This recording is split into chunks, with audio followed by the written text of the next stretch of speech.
because we got to get going. Okay, so today we are going to, I just tested that.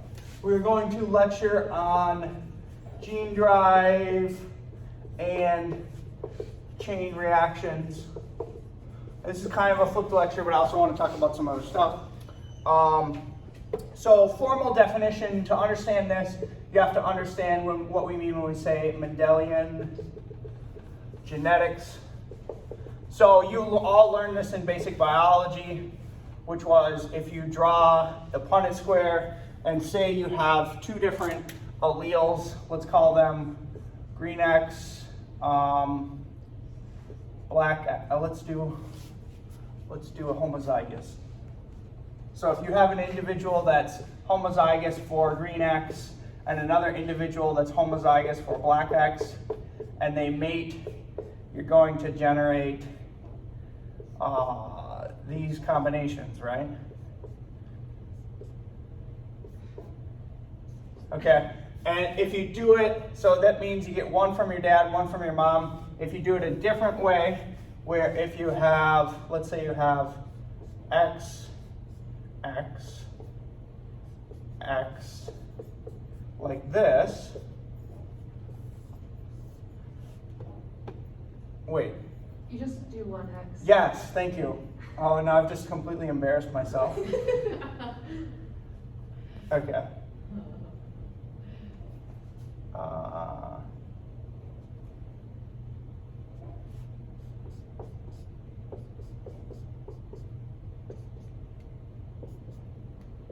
This is what we're looking for, where if you have a thing like this, you inherit 50% of the offspring will get this one, and 50% of the offspring will get this one, according to the Punnett square. This one, this one, this one, this one.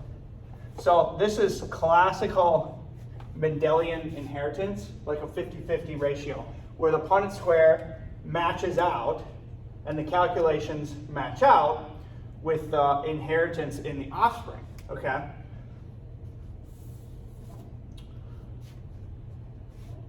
To go into this a little bit more, what's the functional mechanism of this? Where if you're diploid and you are a genotype like this, why is it that 50% get this one and 50% get this one? What's actually the biological mechanism of that? It has a name. Meiosis. Yes, meiosis. Meiosis. I've been wanting to do that joke all semester. Yeah, meiosis is the reason you get 50-50 ratios, okay? So if you don't remember that, just go back and look at your basic biology textbook. But this so now we should kind of have an understanding of Mendelian genetics, like where you get these patterns where like 1/4, a quarter inherits a particular gene, or 50% inherit a particular gene. And gene drive relates to this because gene drive engineers scenarios that essentially like break this, where you're inheriting genes at a weird frequency that is above Mendelian genetics. Okay, and there's different ways to do this. Like one way is kind of like with killing mechanisms. So for instance, if you were this genotype, there might be a situation where only this one survives and this one dies. So the only offspring that are going to be generated are these ones. And so then the ratio changes to essentially like 100% inheritance. Okay? So this would be like gene drive. Okay? So it's essentially like there are weird genetic systems that hack the biology and change the ratios so that they're not normal 50-50 ratios, and they're able to drive certain genes into the population up to high fixations. Okay, so that's Mendelian genetics. Gene drive breaks Mendelian genetics. And you see this gene drive pattern amongst selfish elements. Okay, so things like TA systems, things like transposons, weird things like the P elements.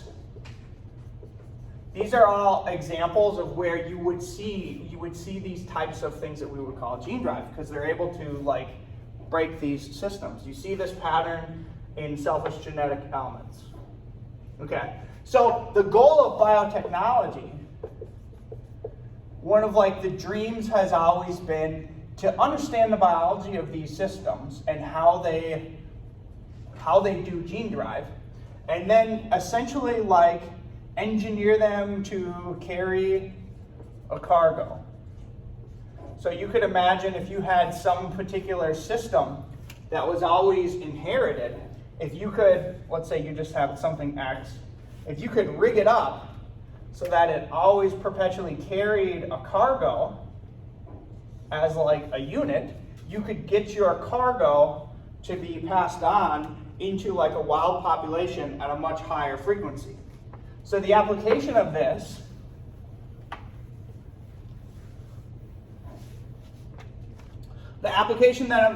and like one of the examples that I always give is if you're like a mosquito and perhaps you engineer the mosquito to block malaria. The problem with all these strategies, anything reminiscent of this, is the whole problem is, okay, you might be able to do this and build this in the lab, but it will never solve the malaria problem unless you somehow release this into the wild, and then that particular mosquito ends up replacing populations of wild mosquitoes, right? And that will never be useful unless that happens, okay? And there's really only like two ways to do this.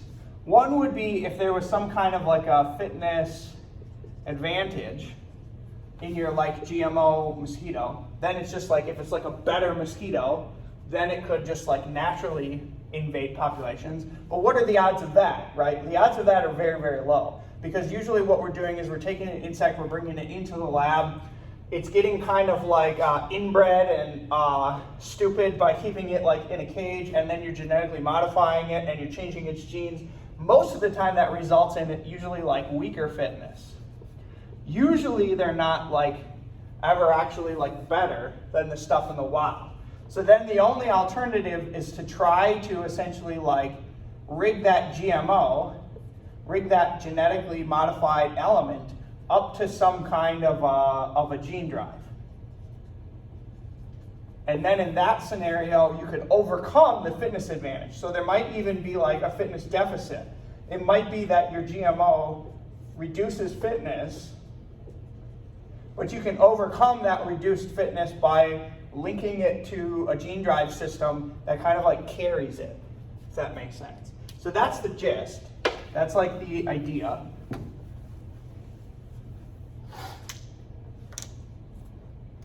So we're going to draw out this CRISPR-Cas system of gene drive, which is a chain reactor that can cause sort of like theoretically this type of a gene drive. But before that, I want to talk about chain reactions. So chain reactions are really special, and this is an interesting side note that we should go into. Every time you see like a chain reaction, there's always something special going on. So like anytime in your future, if you ever encounter something that's like a chain reaction, just stop your mind and pay attention to that, because there's always interesting stuff going on here. So I guess a formal definition of a chain reaction would be something where the output becomes the input in a next cycle. And so you just get these things that perpetuate themselves. That would be, I guess, the formal definition of a chain reaction. And these are special because they can be powerful, and they could also be quite dangerous, right? And there's always sort of like a context under which the chain reaction occurs, and understanding how they work is much about studying and understanding the conditions under which the chain reaction can propagate. Okay, so there are many, many famous examples of chain reactions in science and in biology. Can you think of any? PCR. Yes, that was my second example. PCR.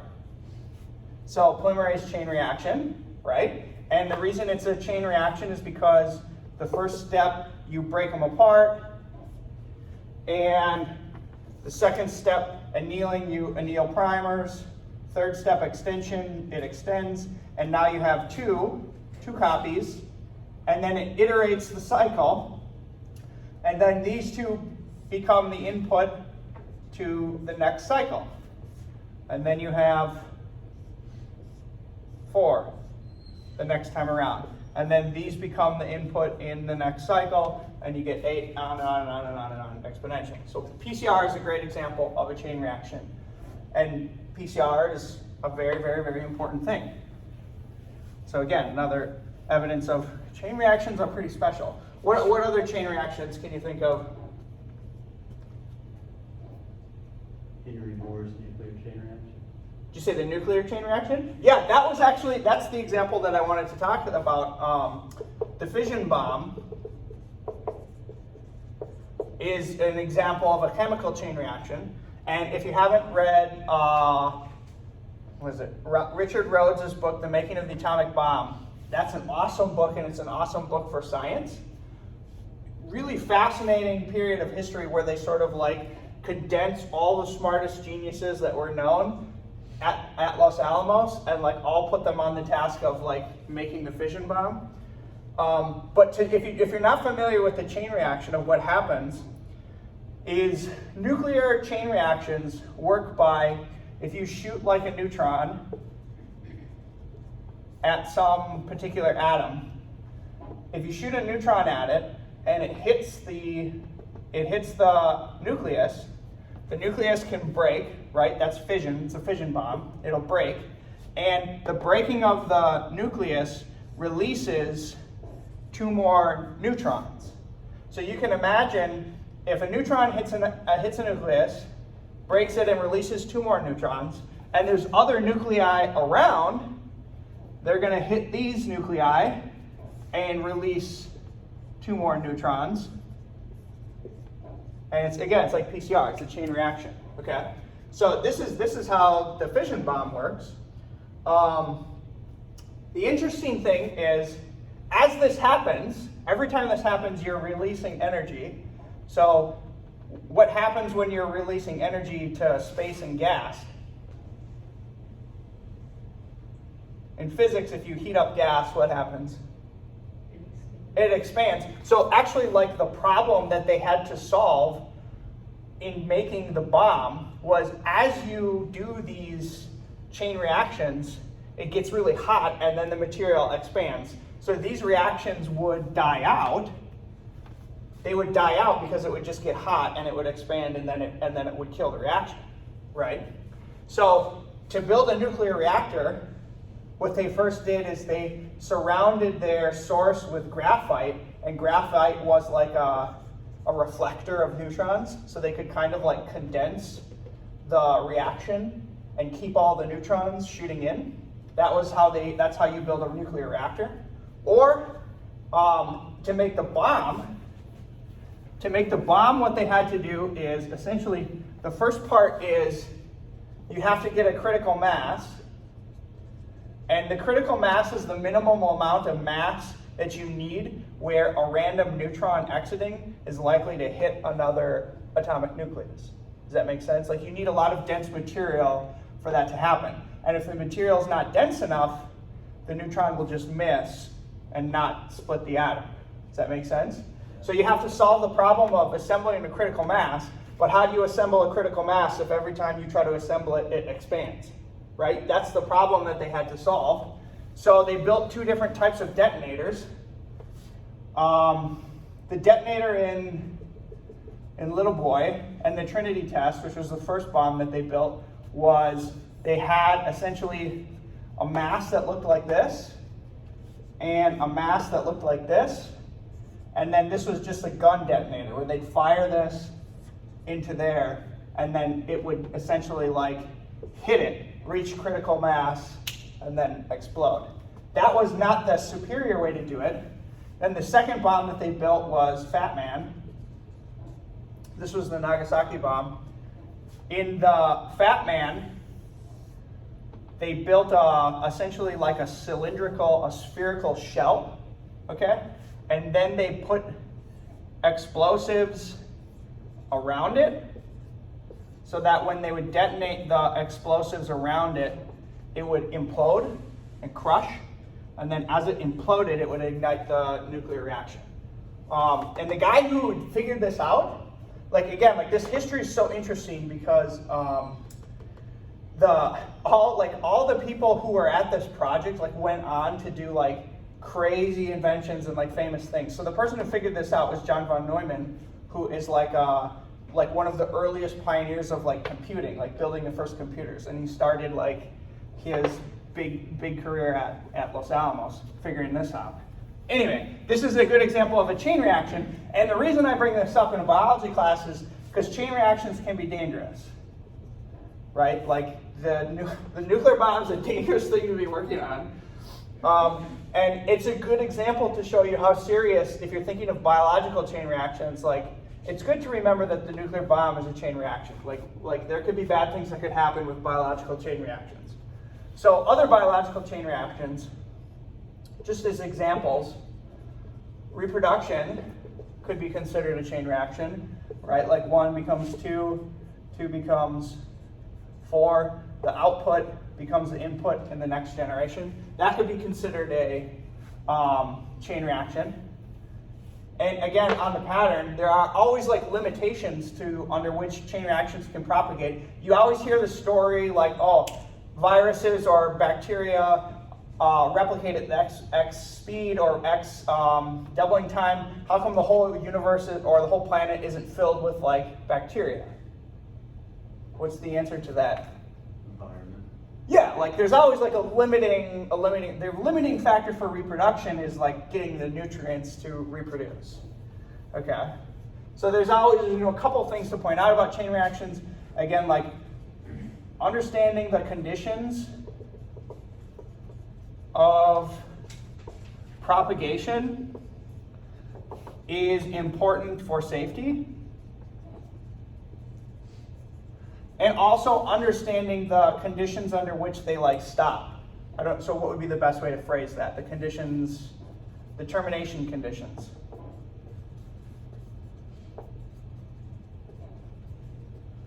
Are important. And like I would never want to be releasing a chain reaction in a biotechnology context unless I like really understood these things really well. Okay, so let's talk about the CRISPR Cas9 chain reaction. So let's build this. Let's build the construct. Did you guys watch the lecture? What do we need in the construct to do this? If we're working with CRISPR-Cas9, you should at least know like where do you start with that? What do you need? With a mutation or with a deletion? Like let's build the construct Okay. that we would like insert. So what would we include in that construct? Cas9 nucleus. Okay, good. So we would need a Cas9 nuclease. It would need a promoter. What else would we need? 5' homology arm. What? A 5' homology arm. Okay, that's good. Okay, so that's jumping ahead. But no, that's good. We're gonna build in homology regions on the left and on the right of our construct. And I'm gonna say what these match in a second. What else do we need for this to work? Cas9 is a nuclease. How does it find what it wants to cut? Okay, so we need a little gene for the guide RNA. And the guide RNA is going to need a promoter. And if we want to drive something, we need a cargo. So we can put in our cargo gene. Maybe we put it here, maybe we put it here, maybe we put it here. But somewhere in there we insert a cargo. Okay. Now, if you want to see the chain reaction and you want this thing to drive into populations, the key is to insert this construct in between two homology regions that match something on the chromosome. So let's say the homology region HR1 left is here, and let's say the HR2 on the right is here. And let's say this is, it doesn't even have to be a gene, it just could be some sequence of DNA. Let's just call it site 1. Okay, and there's a couple key points here.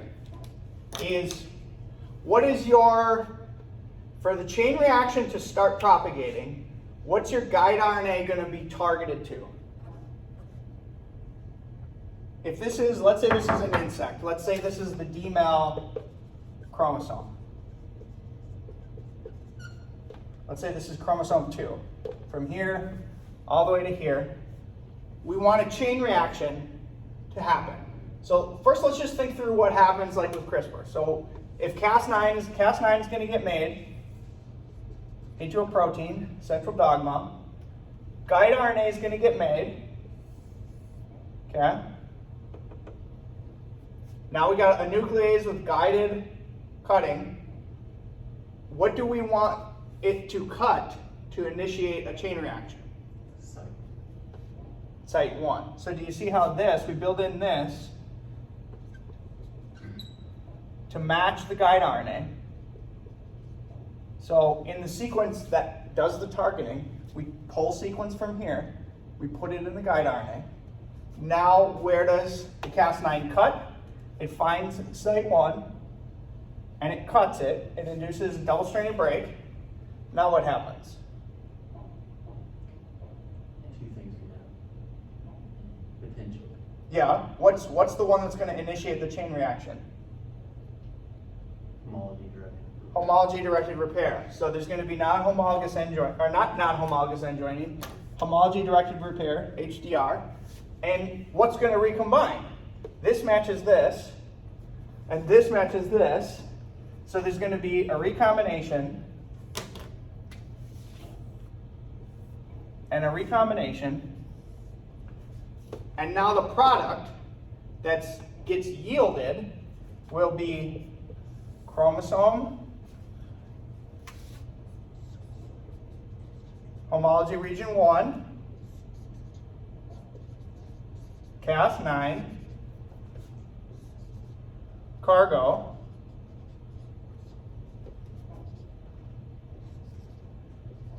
guide RNA, homology region 2, end of chromosome.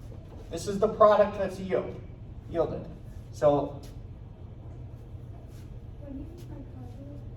what? What do you mean by cargo? Any gene we want, gene X, gene that we want to drive into the population. That makes sense? So maybe this is the SN1 peptide that inhibits malaria binding in the midgut. Or maybe this is Cryotoxin. From the YouTube video, it seems that homogenation 2 was that gene. Well, there are different ways to build it. Let me finish this one and then let me try to go to that. Here I don't even know if I had a cargo in the YouTube video one. Here I'm showing you how to do it with a cargo. So now imagine this is in Drosophila. This is a diploid organism. So let's say this is copy 1.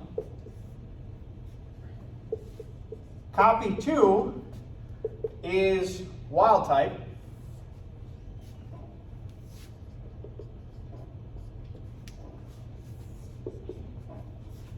So now what's going to happen? Same thing. Cas9. Cas9 is going to get made. Guide RNA is going to get made. Guide RNA recognizes site 1. This time it finds it on the second copy, the other chromosome. And it cuts it. And now what happens? Same thing. Repeat it.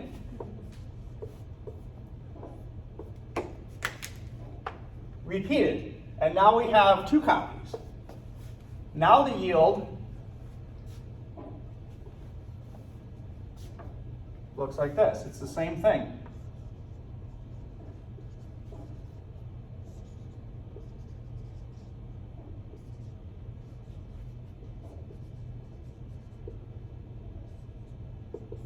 So immediately, as soon as we injected that plasmid, every single cell that took up that construct became automatically homozygous. It literally like converted the other alleles to this. Now imagine this fly starts mating, goes through meiosis. Meiosis. One of the sperms is going to get this. The other sperm is going to get this. So what percentage are going to inherit this construct? What? 100%. 100%. 100% of this fly's offspring are going to inherit this construct. And then what's going to happen when mom's genes, if mom's genes are just the wild type, they will immediately be converted. Does that make sense?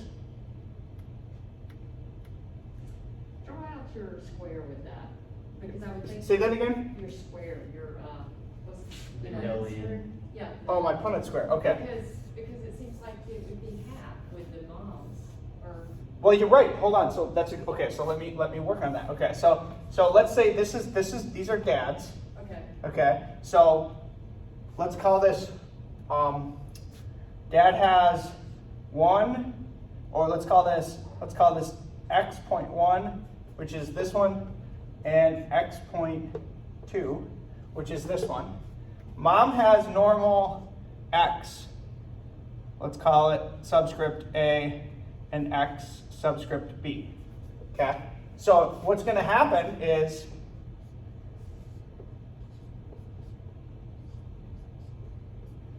the offspring will look like this, only for the first instant. Then what's going to happen when you put a wild type chromosome in the context of one of these bad boys? It will convert it.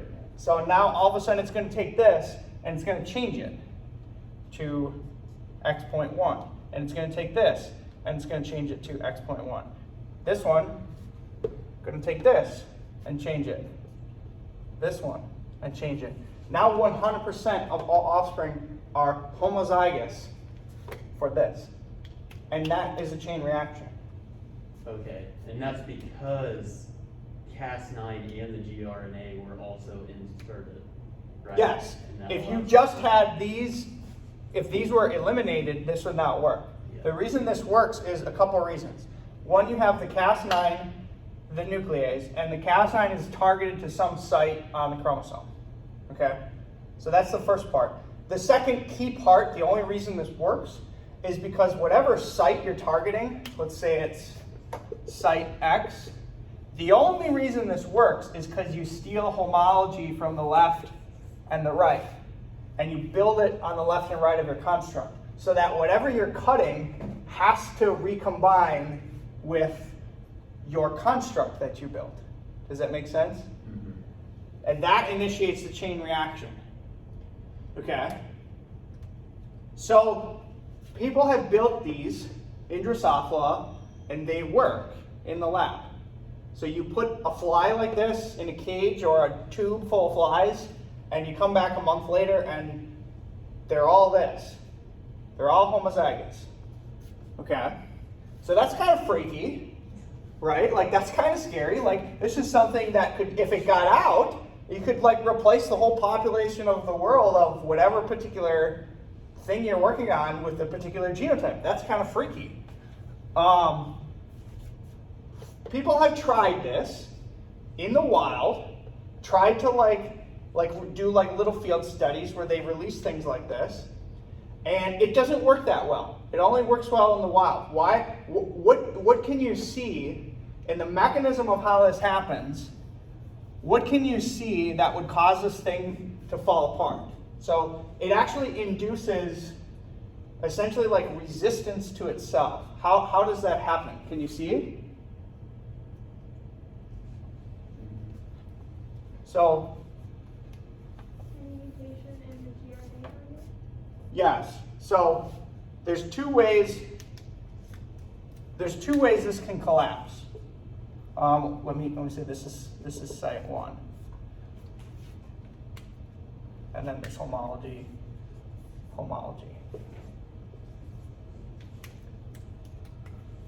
Very good. There's two ways this can collapse.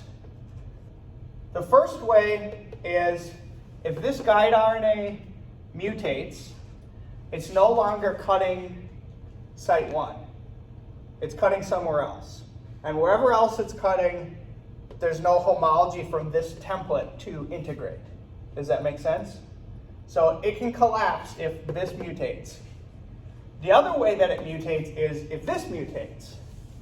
If this site mutates and becomes site X, it no longer matches the guide RNA, so the Cas9 no longer cuts it. What happens, or would it happen, if the homology regions were to somehow mutate? I guess that could also be another way. Good. So we can mutate the guide RNA. If there's any mutation in the guide RNA, it's going to hit somewhere else and it won't recombine. You can mutate the site X, and if there's a mutation here, the guide RNA no longer matches, so it doesn't cut. 3, what you said, if a homology region mutated, it would still be able to cut, but it wouldn't necessarily recombine. The reason where this is probably less likely mechanistically is because homologous recombination,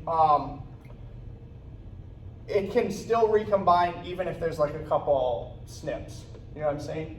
But if you mutated the guide RNA like right by the PAM site and a single SNP, that could essentially completely eliminate its ability to cut at that site. Same thing with here. If you take a single SNP, it could eliminate the guide RNA's ability to cut it. So it's more like these are more likely to happen fast with one SNP. And this is more likely to take like a couple steps. Does that make sense? So this is a chain reaction that people tried, and it doesn't seem to work super well in the wild, which I think is probably a good thing. It's kind of freaky, to be honest. And there's people researching like, how can I make it? Like there's literally people researching like, how can I build a gene drive with no brakes? Like they're trying to take this and like figure out, well, how can we make it work so that it doesn't fall apart? Which is like trying to build a car with no brakes. So like, it's kind of scary. And then there's other people trying to do research on like, okay, if that ever happened, like how could we like stop it? How could we like stop it from spreading? Can it fix itself with itself though? What'd you say? If it didn't have brakes, could you also fix itself with itself by just doing another one over top of it? Could it fix itself with itself? Like use the same method again over top of it. Could you draw it out? No, just like how I'm not sure what you're saying. So if it doesn't have any brakes, you could use the same method and target your first construct with another construct. oh, like replace it. Yeah. Yeah. But then you're saying replace it later with one that does have brakes or something, or are you just iteratively saying like replace with constructs that have no brakes? If you need to break it, just put another one over top of it. But then you're like in the scenario where like, you know how in Australia like they released the frogs or something to like eat the insects, and then the frogs like exploded, and then so like, okay, we're gonna get some cats or something, and they released the cats to eat the frogs, and then it like exploded, like, and they're just creating like that's like the whole point of Deming's tampering and Nassim Taleb's iatrogenics, which is like you create a problem by trying to fix a problem, and then you try to fix that problem and you create another problem. So it's like, I'd rather just like not mess with the ecology and like leave it in a good state than like perpetually like have to replace stuff. Yeah, but it's really like interesting. Like it's fascinating to think that you can build this like chain reacting system.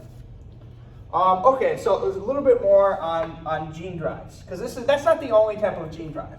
That's just one. That's one example of a chemical gene drive or a chain reaction. So that would be, there's different types. That would be one type which we call homing endonuclease. So homing endonuclease gene drives are ones like we just drew that have like a Cas9 or like a homing endonuclease that cuts a spot and it somehow recombines itself into that spot. That's like one strategy. Another strategy are meiotic drives. And one example of this is so these are sort of like systems that hitch a ride on sex chromosomes. So like on X's or on Y's. One way that this could be useful is imagine you could design a system, they call this an X shredder. Okay. So imagine you design a system where it ensures all offspring are male. So you could build some kind of a gene X. Let's say gene X is a nuclease. And let's say gene X only cuts X chromosomes. And then every time there was essentially like a meiosis, if you were in a heterogametic species, every time there was a meiosis, before that meiosis happened, these would have been together. And if your transgene destroyed your X chromosome, you would ensure that all the offspring would be Y, would be then the males. So this might be useful for some kind of like similar variation of like a sterile insect technique. You can imagine people would be researching this to try to like, is there a quick way I can just like make everything in the population a male and then the population will just like die? That's one thing that people are trying to do. And you could imagine the reciprocal might happen, which is, I think this is actually how Wolbachia does this. So you can imagine the reciprocal. Imagine you had one that killed Y chromosomes. So that would kill all males. All the offspring would then be female, which would be great for somebody like Wolbachia, right? Because then you're inheriting or you're increasing the amount of moms in the population. And you can do this. You might say, well, this could never work because then in the next generation there's no males and they can never mate. But there's a catch. This can work if you're in an insect that can do parthenogenesis. In parthenogenic insects, they don't need males. They can just clone themselves. So you see weird systems like this where Wolbachia can kill all the males. It's called male killing. And then they induce systems where the only thing that's left is parthenogenesis. So they've changed the sex ratio such that everything is perpetually females. And there's interesting studies where if you get rid of Wolbachia, all of a sudden males like reappear in the population. I read something on roly-polies. Yeah, yes, yeah. That basically they reverted in populations that had Wolbachia back to parthenogenesis. Yes, that's a really, there's a PNAS paper on that, where the roly-polies are like the pill bugs that roll up and they look like this and they have like a bunch of legs. There's populations of these that have Wolbachia, and there's populations that have no Wolbachia, and there's populations that have stolen through horizontal gene transfer Wolbachia chromosomes, and the ones that have stolen behave like the ones that are infected in that they're parthenogenic. And these ones are the only ones that will like mate and have like males and females. So these are systems. Essentially, what I'm saying is like there are really weird gene drive systems that manipulate sex ratios in a way that cause their genes to be more populous in a population. Okay, so those would be meiotic drives. So there was 1 homing endonuclease drives, 2 meiotic drives. And then 3, there's a system of gene drives called underdominance. This is where situations where the simplest way to know it, to think about it, is heterozygous individuals are less fit. So you could imagine a situation where if you compare two individuals, let's say this is individual 1,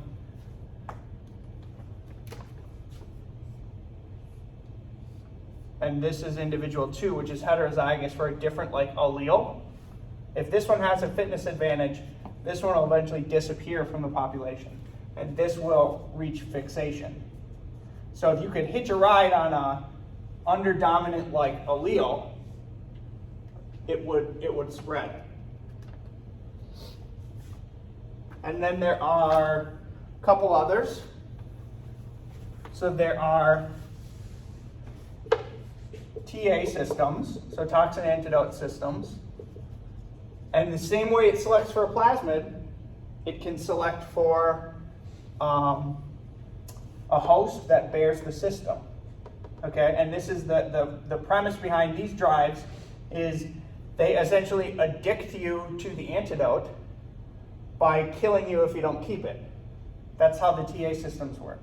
And we know that the fifth system is Wolbachia, and these are essentially one and the same, because Wolbachia's CI system is run by a TA system, right? So these are all different systems of gene drive. And then a sixth way, which we have talked about, would be something like a behavioral drive. And that, if you remember back to the paratransgenesis lecture where I talked about the serratia in the mosquitoes, and the serratia essentially get into the ovaries, and whenever the female lays an egg, it essentially they're contaminated with serratia. And the other system that this relates to is in the kissing bugs. You could envision a gene drive that spreads by the coprophagy.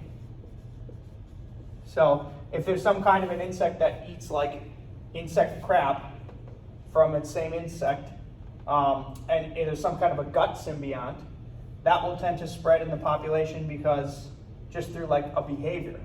Okay, and you could imagine each of these systems is going to have a different way to link in a particular cargo.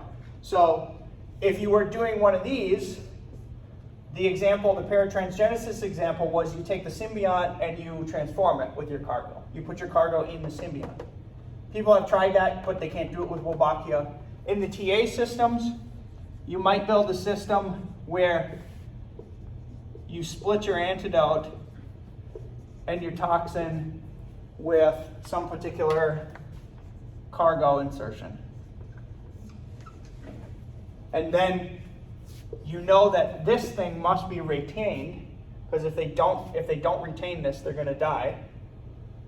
And so in this sense, if you build this in, they're likely to maintain their cargo at least for a short time.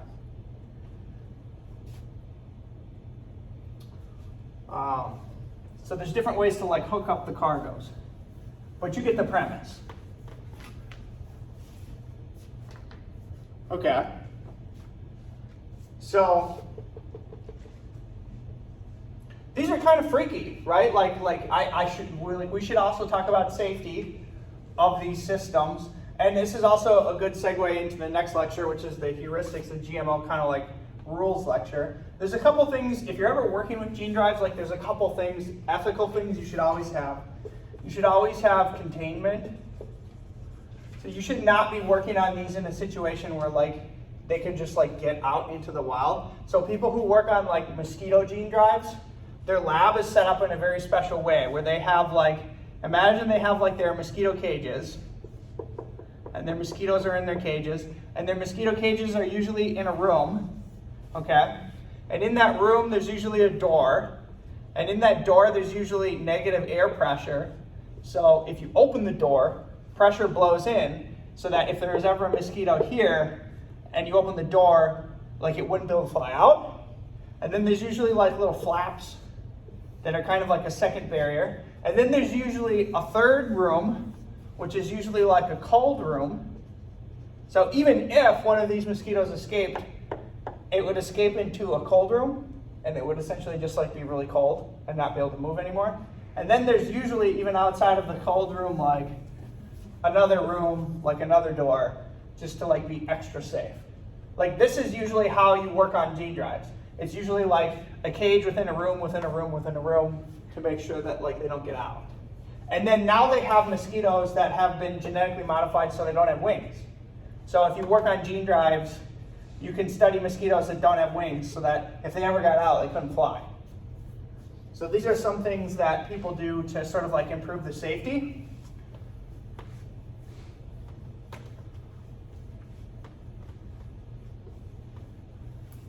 And the ethics of this is really interesting. So when people are trying to get permission to like try to release these, you always need local, what's called local consent. So they will go to populations where they might think they want to release this, and they're tasked with getting like the consent of the locals to do this. But the interesting problem is imagine you're in like, let's say you were in Florida. Here's Florida.